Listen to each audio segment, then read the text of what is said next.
en otro cuadro más adelante también, tenemos la glomerulonefritis postinfecciosa, generalmente la postestreptocócica es la más común, ¿no? Pero puede ser debido a otras bacterias o virus. También tenemos, ¿no? Como una de las principales causas, la glomerulonefritis por hemoglobina A, ¿no? De las cuales vamos a dar una explicación un poco más detallada de las dos primeras y otras patologías como el lupus eritematoso sistémico, de la cual va a haber una charla especial. Entonces, el modelo típico para hablar, entender el síndrome nefrítico agudo es la glomerulonefritis post-estreptocócica, post-infecciosa, ¿no? Y de todas ellas, la más frecuente es la causada por el estreptococo, ¿no? Entonces, esta glomerulonefritis, llamada también endocapilar, ¿no? Se produce después de una infección estreptocócica, ya sea faríngea o cutánea, generalmente debido al estreptococo beta hemolítico. Y esto va a causar, ¿no? La formación de inmunocomplejos que pueden lesionar también otras partes del cuerpo, ¿no? Lesiona el glomero y es una enfermedad autolimitada y puede ser secundaria, ¿no? Abscesos, endocarditis, escarlatina u otras infecciones.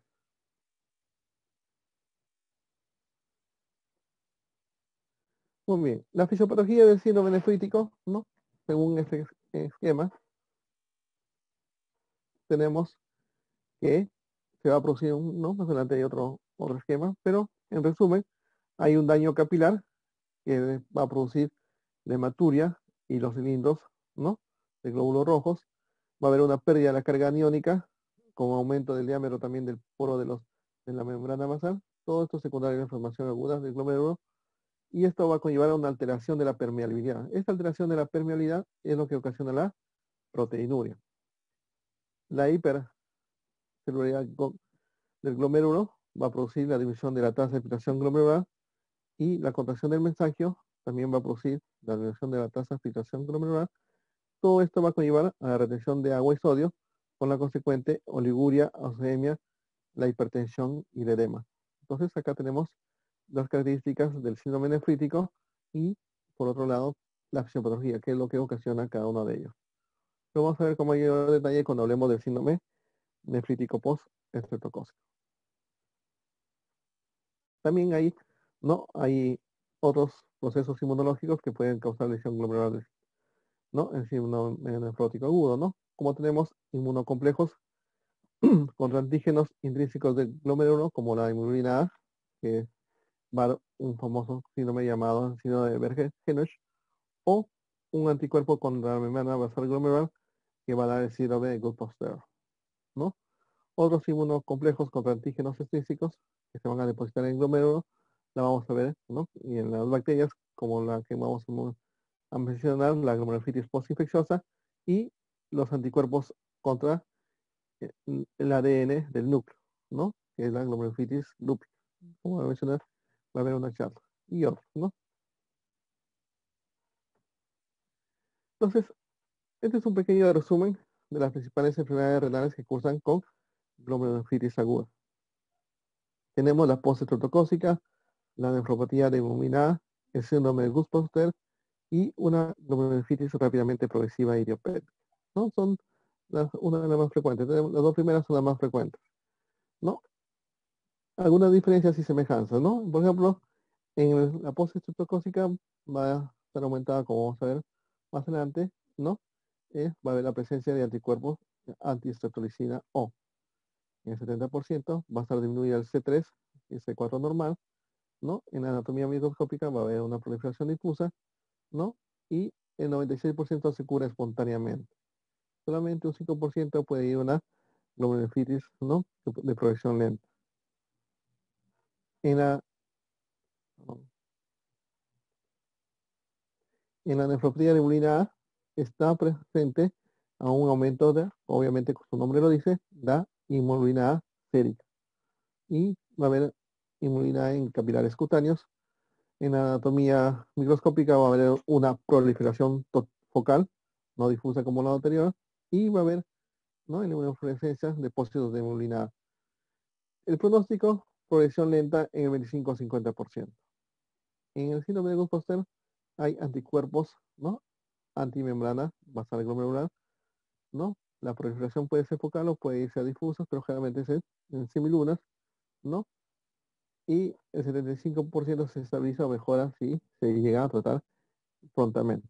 A diferencia de la glomerulitis rápidamente progresiva idiopátrica, el ANCA es positivo en algunas ocasiones, también tiene una glomerulitis con semilunas, ¿no? Y el 75% se estabiliza o mejora si se trata pronto, ¿correcto? Vamos a hablar con mayor detalle de las dos primeras, ¿no? Entonces, rápidamente la clínica, ya habíamos mencionado, ¿no?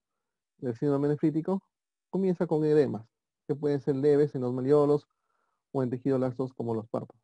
El edema en el síndrome nefrítico, a diferencia del síndrome nefrótico, es un edema duro, ¿no? O que generalmente no produce fobia y si esto está presente, pues generalmente es leve, ¿no? Una cruz sobre 3. Va a causar hipervolemia, que podría causar inflamación yugular, aumento del gasto cardíaco, congestión pulmonar y puede llevar a edema agudo de pulmón. Va a haber hipertensión arterial de volumen dependiente, ¿no? Es decir, por sobrecarga de volumen, la actividad de la renina plasmática está reducida.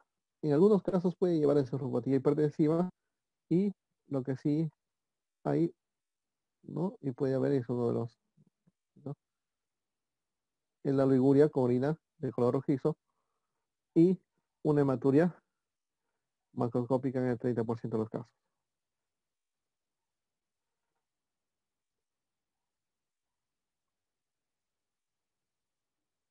Muy bien, ¿no? Ya habíamos visto, ¿no? Cuáles son las presentaciones, pero hay que tener en cuenta que algunos casos son asintomáticos y la hematuria puede ser macromicroscópica, ¿no? Esto es similar a lo que habíamos visto antes, la presencia de edema, ¿no? Hipertensión y algunos síntomas acompañantes, ¿no? Que puede haber malestar general, anorexia, dolor abdominal, cefalea, fiebre, en algunos casos. ¿Qué vamos a encontrar en el laboratorio? ¿No? Entonces, en la clínica vamos a tener entonces cuando tengo un paciente,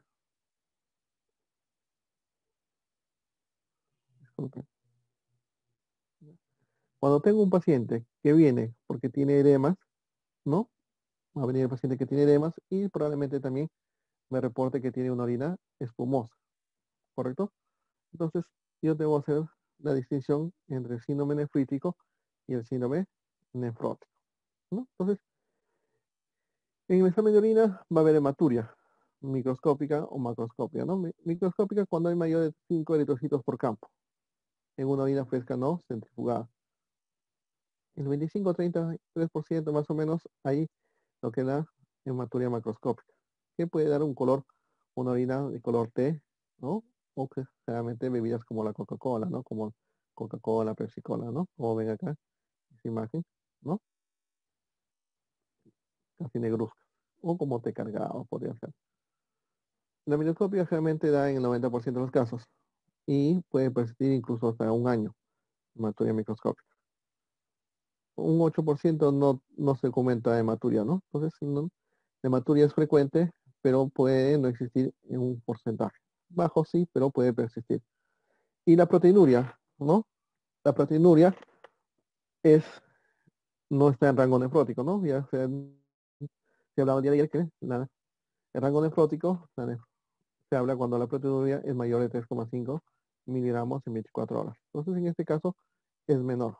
Y va a haber también, ¿no? La densidad 1020 y los glóbulos rojos son dismórficos, ¿no? Entonces, también en el sedimento podemos encontrar células hemáticas, puede haber leucocitos, ¿no? ¿No? Y células epiteliales, cilindros hialinos, granulosos y hemáticos. Esto es lo que vamos a encontrar en un hallazgo laboratorio. Entonces, cuando tengo un paciente, como ya hemos mencionado inicialmente, con sospecha de síndrome nefrítico, síndrome nefrótico, el examen de orina es lo primero que le voy a, y posteriormente la cuantificación de las proteínas, ¿no? Eso es lo mismo, ¿no? Aparte de la orina, que debemos pedir evaluación de la función renal, ¿no? Ver cómo está la uremia, la creatinemia. Generalmente va a ver la tensión renal desde un deterioro hasta una falla renal aguda, ¿no? Manifiesta, donde la expresión de fracción de sodio va a ser menor de 1%. En algunos casos, ¿no? La biopsia renal va a permitir identificar el tipo de daño glomerular y va a identificar el tratamiento a seguir. ¿no? Entonces, eso es en grandes rasgos del síndrome nefrítico, ¿no? Entonces, el síndrome nefrítico, pues, es un síndrome que causa un proceso inflamatorio que vamos a ver con mayor especificidad en estos dos grupos que vamos a hablar, la glomerulitis postestrocócica y de nemurina, y lo que va a causar un cuadro clínico que tiene proteinuria, hematuria, edemas, hipertensión y falla renal. Pueden estar presentes los cinco, pueden estar presentes alguno de ellos. Entonces, vamos a hablar de la glomerulonefritis post-estreptocócica, ¿correcto? Entonces, cuando uno habla de glomerulonefritis post-estreptocócica, generalmente se refiere a la causada por el estreptococo beta hemolítico, ¿no? Entonces, es una enfermedad renal, ¿no? Obviamente con compromiso de glomérulo, secundaria a una infección bacteriana por el estreptococo beta hemolítico del grupo A. Y más caracterizado pues, por el síndrome nefrítico, ¿no? Hematuria, hipertensión, proteinuria, edema y oliguria. Aunque en algunos casos, en el 50% ahí se puede ser asintomático, ¿correcto? Que se puede descubrir cuando el paciente pues, presenta una hematuria microscópica por un examen. Dice, esta enfermedad es el prototipo de la glomerulitis proliferativa endocapilar aguda, ¿no? Entonces, en base a esto se ha determinado, pues, ¿no? La fisiopatología de este síndrome. Afecta a niños que van de los 2 a los 14 años, ¿no? También puede dar en ancianos. Pero eso no significa que, ¿no? Como ustedes no lo están llevando, ¿no? El módulo de nefrología y los que ya lo llevaron, ¿no? El caso de síndrome nefrítico de este ciclo ha sido pues de una paciente de base 3, ¿no? Entonces, no, generalmente pues afecta más a niños, pero eso no significa que el adulto no le pueda dar. La posibilidad de que un adulto, ¿no? Con síndrome nefrítico sea secundario a una glomerulitis postestrocócica es bajo, pero puede existir. Entonces, si esto se presenta, ¿no? 1 a 4 semanas después de una infección por estreptocócica, ¿no? Las primeras 2 o 3 semanas, ¿no? Una semana, 2 semanas después de una infección faríngea y 3 semanas después de una infección de piel, ¿correcto? Entonces, muy bien. Un ratito para mis compañeras. Entonces, generalmente está producido por el estreptococo beta hemolítico del grupo A, ¿no? Y yo del 90% significan los, ¿no? Que son nefrotogénicos como del tipo 12, 14 y 1. Son los que son mayor nefrotogénicos. Ahora, ¿no? Si bien es cierto, es el estreptococo que más produce síndrome nefrítico, eso no significa que los otros estreptococos, como el estreptococo neumonía, no produzca glomerulitis. La diferencia está en que la glomerulitis causada por el estreptococo neumonía se presenta 2 a 3 días, ¿no? Después de iniciado el cuadro. Es decir, voy a tener, por favor, apague su micrófono.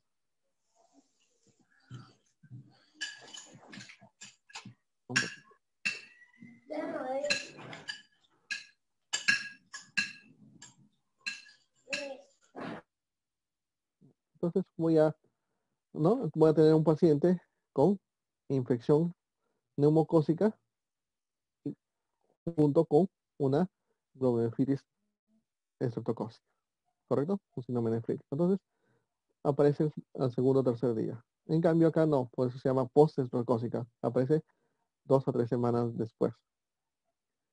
Ya habíamos mencionado cuáles son los tipos que son más nefritogénicos, ¿no? Tipo 1, 2, 3, 4, 12, 25, 55 y 61. Sobre todo el 2. ¿Qué voy a encontrar al examen microscópico, no? Va a haber una proliferación difusa, es decir, aumento de la celularidad, ¿no? De las células del glomérulo, asociada a una entrada de leucocitos.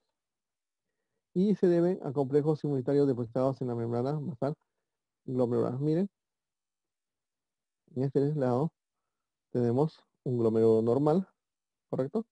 Y miren acá, está totalmente todo el glomérulo difuso, ¿no? Está lleno de células. Hay una infiltración por leucocitos, ¿no? Neutrófilos y monocitos, ¿no?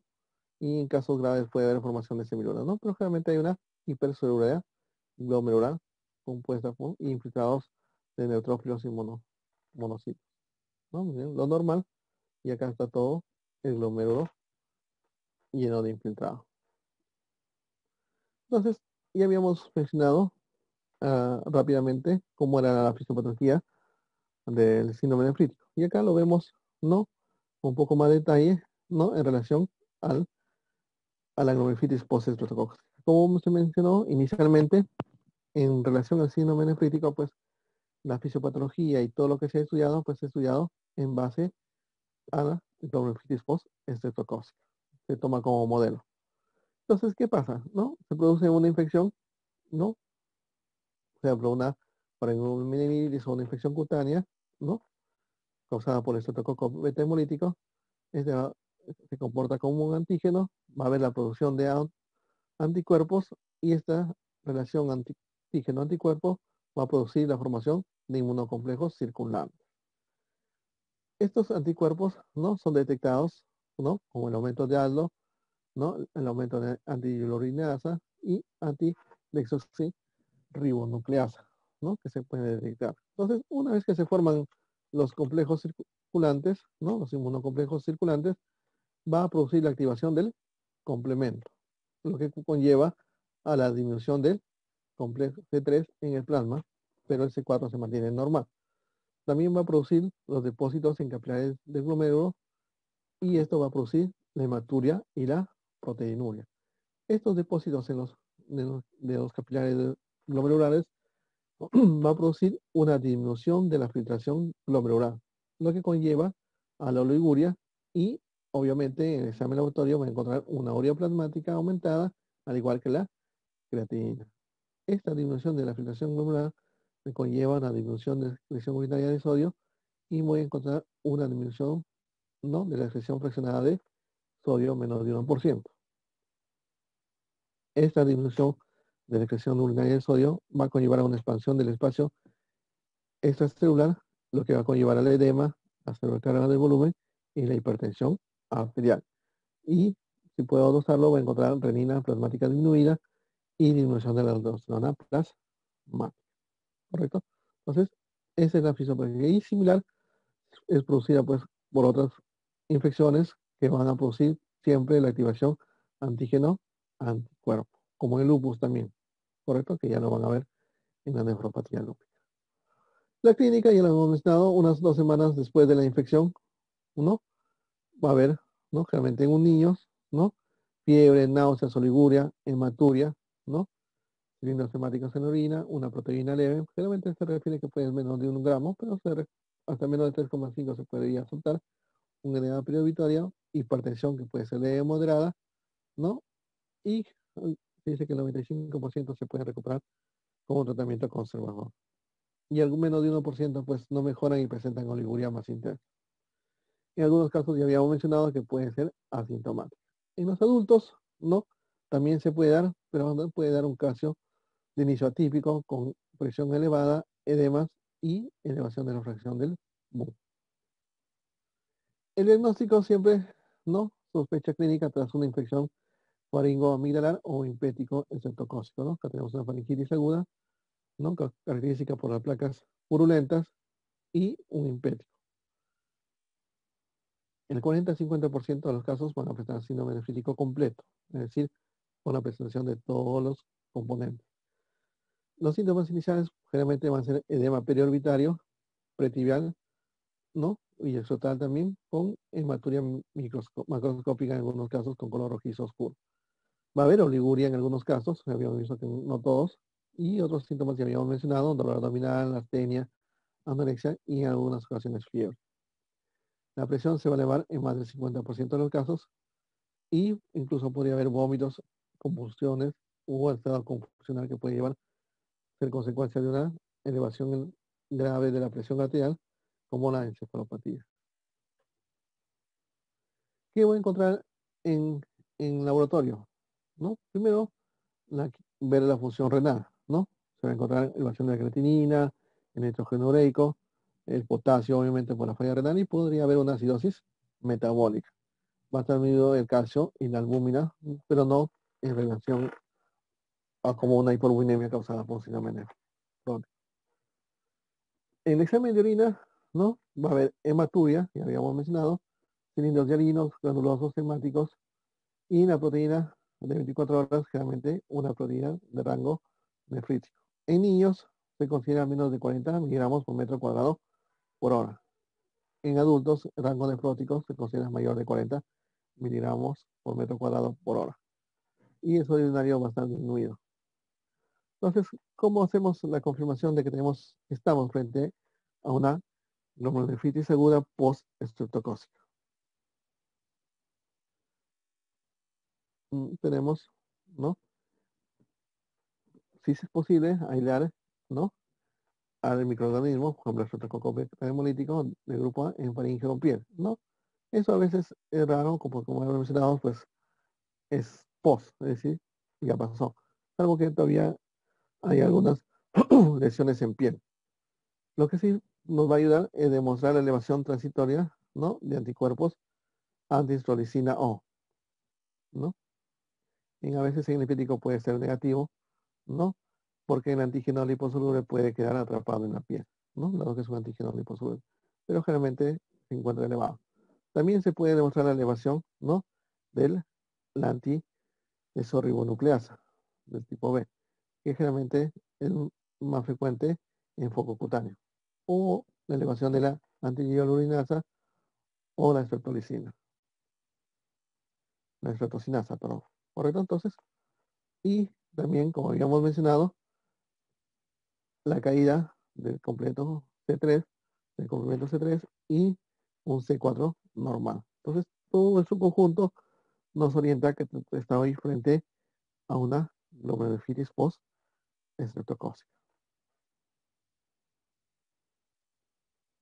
Muy bien, el tratamiento.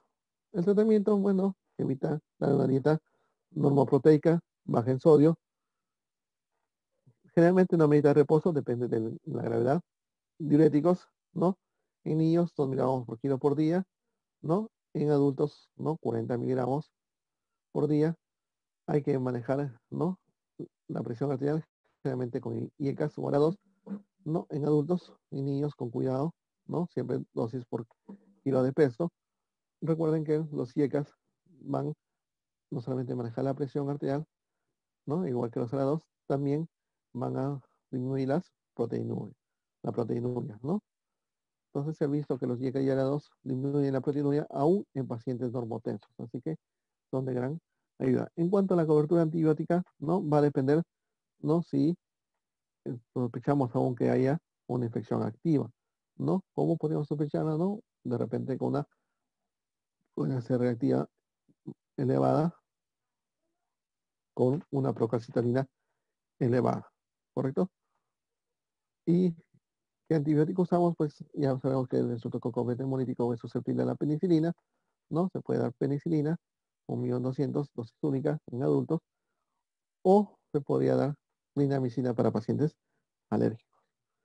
Trata de evitar controlar las complicaciones, ¿no? Son la cardiorrespiratoria, la hipertensiva, la falla renal aguda severa y la proteína que podría llevar en algunos casos al rango nefrótico, pero es raro.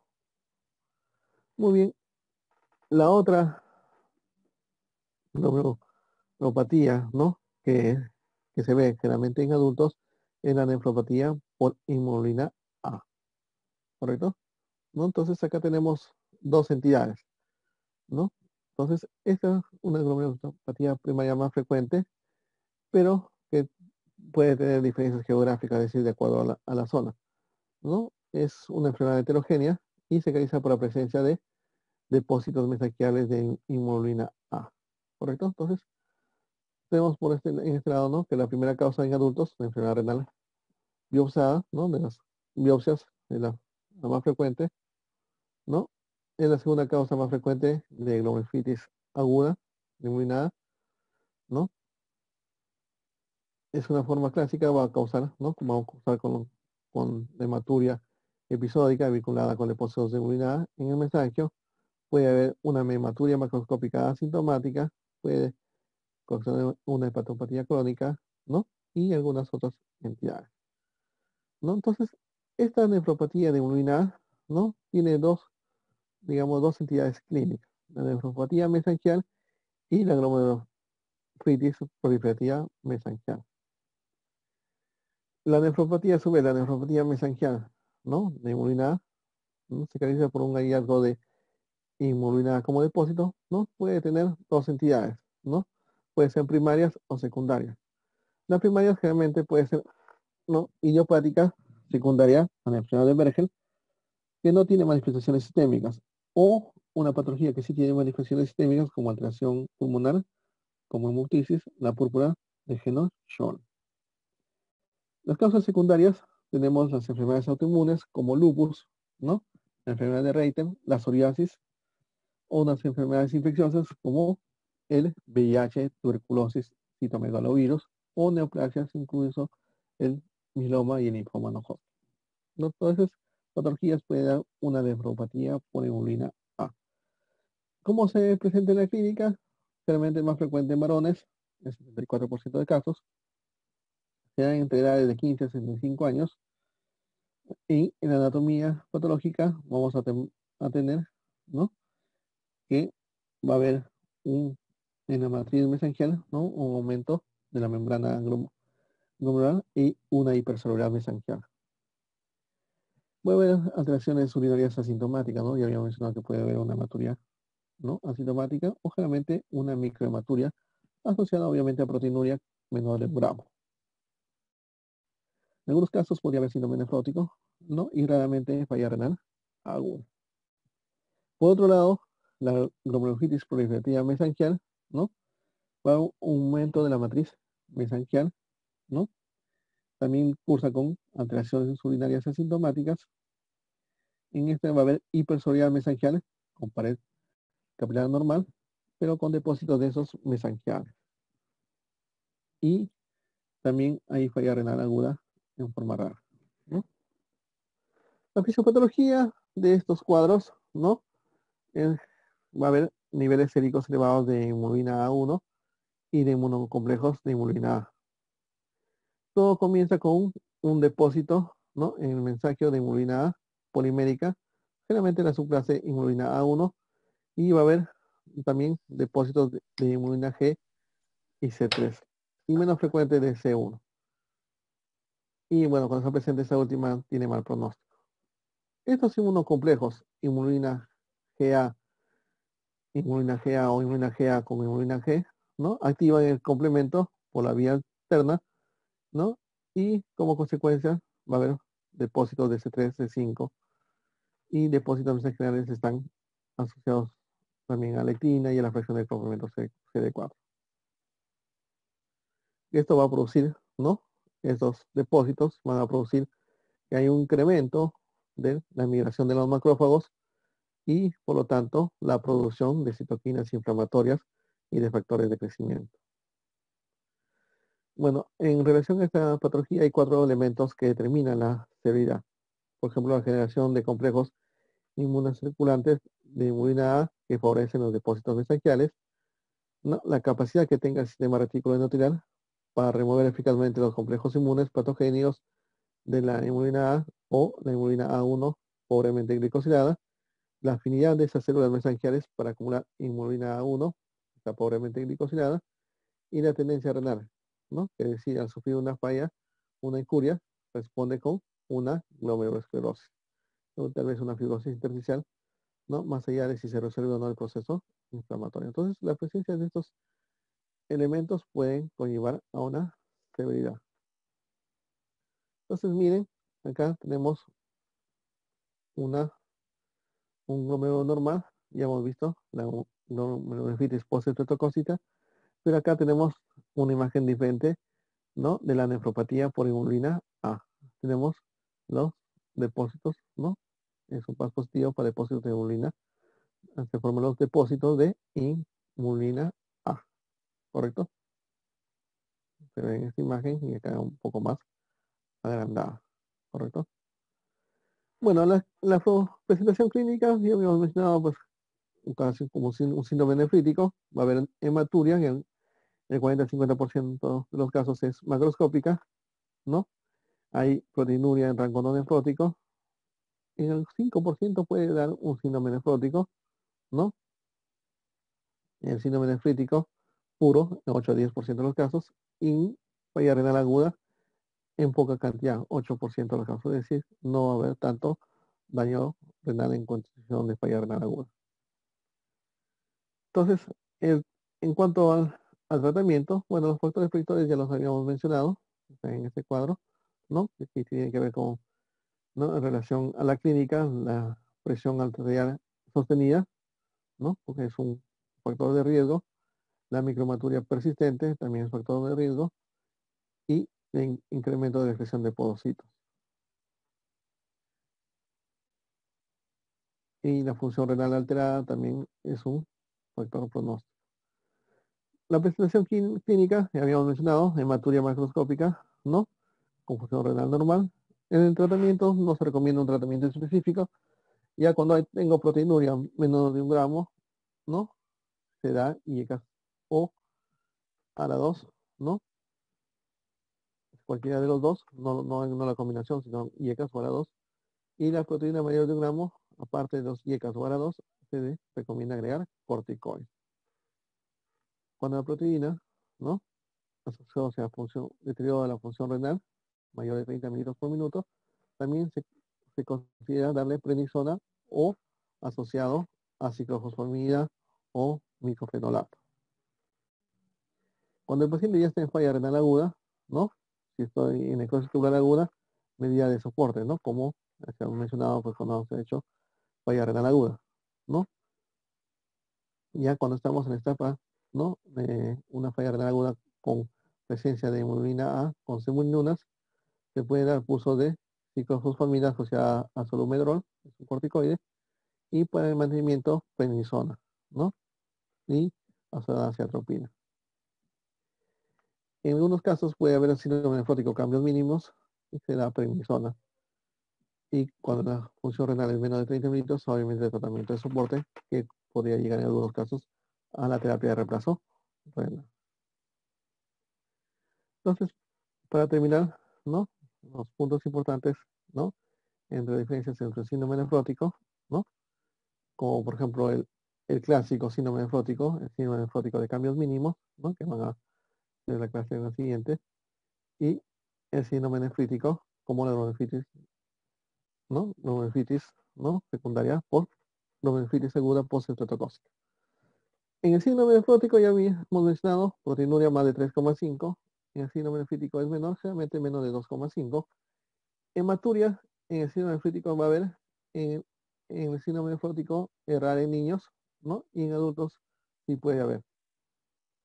Puede haber hipertensión arterial en el síndrome nefrótico, pero mayor en el síndrome nefrítico. En cuanto a los edemas, el síndrome nefrótico va a llegar a la anasarca, ¿no? Es decir, compromiso de cavidades, ¿no? Con mayor edema. En cambio, en el nefrítico hay un edema, pero generalmente es periocular. En el nefrótico va a haber hiperlipemia, en el nefrítico no, va a haber azoemia variable en el nefrótico, ¿no? En el nefrítico, ¿sí? Y en el nefrótico va a haber una hipormuinemia, generalmente menos de 3, ¿no? Una hipormuinemia severa. Entonces, estas son las pequeñas diferencias en relación a los síndromes nefróticos y síndrome nefrótico. El pronóstico generalmente es bueno, ¿no? Solo 1.8% de los pacientes pueden tener presencia de las anomalías urinarias, ¿no? Entonces, como conclusión, el síndrome nefrítico es un síndrome de gran importancia, ¿no? Que hay que tener en cuenta la etiología, el tratamiento y el pronóstico de algunas lesiones renales. Generalmente asocian a procesos infecciosos, más frecuente obviamente de niños, ¿no? Como la nefritis postestreptocócica, y la gran mayoría requiere un tratamiento conservador y generalmente, en general, el síndrome nefrítico, su pronóstico es bueno a largo plazo. Muy bien, eso es en relación al síndrome nefrítico. No sé si tienen alguna pregunta, comentario.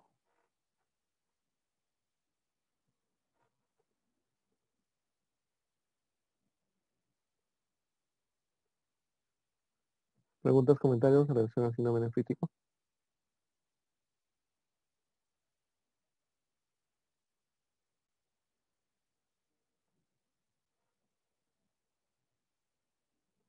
Doctor, una pregunta. En el contexto de injuria renal aguda, ¿se puede administrar YECAS, o sea, siguiendo las mismas indicaciones que para la enfermedad renal crónica, que hasta nada más una tasa de filtración de 30, o se puede, o sea, usa otro criterio? Claro, bueno, en la falla, hablemos primero de la falla renal crónica, luego la aguda. En la falla renal crónica, recuerden que la tasa de filtración glomerular va a ir decreciendo, cada vez va a ir disminuyendo. Entonces, los IECAS y VRA2 no es que estén contraindicados en la falla renal crónica, sino que deben dar con cuidado, porque recuerden que los IECA y los VRA2 tienen un sobrenombre, los llama nefroprotectores, no nefrotóxicos, sino nefroprotectores. ¿Por qué son nefroprotectores? Porque disminuyen la proteinuria, ¿correcto? Que es uno de los indicativos de falla renal. Entonces, pero, ahí viene el pero, siempre hay un pero, en falla renal crónica, ¿no? Se debe tener cuidado cuando se administra IECA o ARA2 con el potasio, ¿no? Entonces, si mi paciente tiene un potasio normal y yo puedo, digamos, controlarlo, puedo ver, ¿no? Cómo va el potasio, ¿no? Puedo darle IECA o ARA2 sin temor, ¿correcto? Pero si yo tengo un paciente con un potasio, pues, al límite y estoy en una zona donde no voy a poder controlar los niveles de potasio, entonces no le daría. No le daría porque va a causar una hiperpotasemia, ¿no? Eso en cuanto a falla renal crónica. En cuanto a la falla renal aguda, en cuanto a la falla renal aguda, ¿no? No hablamos de esa tasa de filtración glomerular, no va a ir disminuyendo, ¿no? Sino, como su nombre lo dice, pues puede revertir. Va a depender, pues, si es prerenal, renal o porrenal, ¿correcto? Entonces, ahí no se habla, ¿no? De tasa de filtración glomerular, sino simplemente de aumento de creatinina y de la urea. Entonces, una tasa en una falla renal aguda, yo le daría, si el paciente está hipertenso, digo, para eliminar la proteinuria, y grados, considerando los mismos criterios que para la falla renal crónica, es decir, el nivel de potasio. Obviamente, si estoy ante un paciente que como consecuencia de esta falla renal aguda ha llevado a una hiperpotasemia, ¿no? Entonces, primero corrijo la hiperpotasemia y luego le daría el IECA y a la 2. Si está con hiperpotasemia, no le daría. Preferiría darle para el manejo de la presión otro fármaco, mientras no se corrija la hiperpotasemia. Muy bien. ¿Alguna otra pregunta?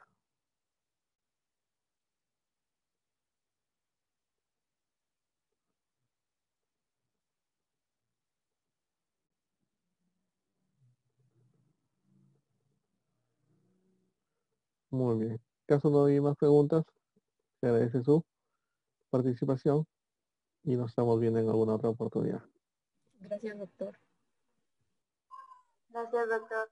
Gracias, doctor. Hasta luego. Gracias. Hasta luego. Hasta luego.